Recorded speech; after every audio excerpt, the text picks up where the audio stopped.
आप बताओ हाथी को कैल्शियम कहां से मिलता है? हाथी की हड्डियां सबसे मजबूत हैं, हरे पत्तों से मिलता है। तो आप भी वहीं से ले लो ना। आयुर्वेदा में जब किताबें लिखी गई थी, आयुर्वेद लिखा गया था, वो कितने साल पहले लिखा गया था, अंदाजा है कुछ आपको? 2,5-3 हजार साल पहले। जी सर। तो 2,5-3 हजार साल पहले जो किताबें लिखी गई थी, तब देसी गाय हुआ करती थी, जी जी जी। और उस टाइम दिन भी बड़ा होता था, खेतों में हम काम करते थे, और चारा भी प्योर था, और गाय चरती थी, बांध के नहीं रखते थे। गाय तरह तरह की जड़ी बूटियां खाती थी, तो दूध अमृत था। अच्छा, दूध से भी ज्यादा अमृत दही है।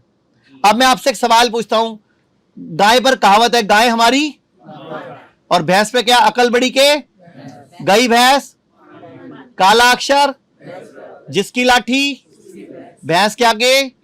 ये कहावतें किसने बनाई और क्यों बनाई? इशारे इशारे में आपके पूर्वजों ने क्या कहा कि भैंस काली है, दिमाग खराब है, इसकी बेबुद्धि है, इसका दूध मत पीना। मैं आपको कई उदाहरण दे सकता हूं कि भैंस का दूध पीने लायक नहीं है। पूरी दुनिया में 205 देश हैं। पूरी दुनिया में कितने देश हैं? 205। 205 में भैंस का दूध कितने देश पीते हैं?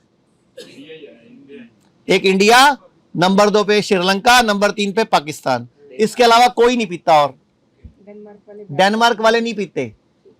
अच्छा, आप बताओ पूरी दुनिया में सबसे हड्डियों की बीमारियां कौन सी स्टेट, कौन से देश में है? हाँ जी, भारत में, और डेनमार्क में, और फिनलैंड में। और तीनों देशों में दूध बड़ा भयंकर इस्तेमाल होता है। और पूरी दुनिया में कौन से देश है जहां हड्डियों की बीमारियां सबसे कम है? बताओ, हड्डियों की बीमारियां पूरी दुनिया में सबसे कम कहां है? बताओ बताओ जल्दी, पढ़े लिखे बैठे सारे। पूरी दुनिया में सबसे कम हड्डियों की बीमारी कहां है? थाईलैंड में और वियतनाम में। और इन दोनों देशों में दुनिया में सबसे कम दूध पिया जाता है। तो फिर आपके सामने है, हाथी वाला काम करो। अच्छा चलो, हाथी क्या खाता है वो छोड़ देते हैं। गैंडा क्या खाता है? गैंडे की हड्डियां भी तो मजबूत होती हैं। गैंडा क्या खाता है? गैंडा क्या खाता है? पत्ते। अच्छा चलो, गाड़ी की शक्ति किसमें नापी जाती है? हॉर्स पावर में। घोड़ा क्या खाता है? चना खाता है। चना सिर्फ उसने आपके शादी वाले दिन फोटो खिंचाने के चक्कर में खाया था, वैसे जंगल में चना नहीं पड़ा।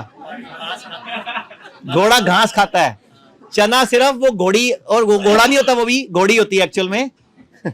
वो सिर्फ फोटो खिंचानी थी आपके घोड़ी वाले तोड़ने वाले दिन, अदरवाइज जंगल में चना नहीं पड़ा हुआ उसके लिए। घास खाता है वो भी। तो ये घास में ही सारा कुछ है। तो हमें अब क्या खाना चाहिए आज के बाद? घास, अगर स्वस्थ रहना तो।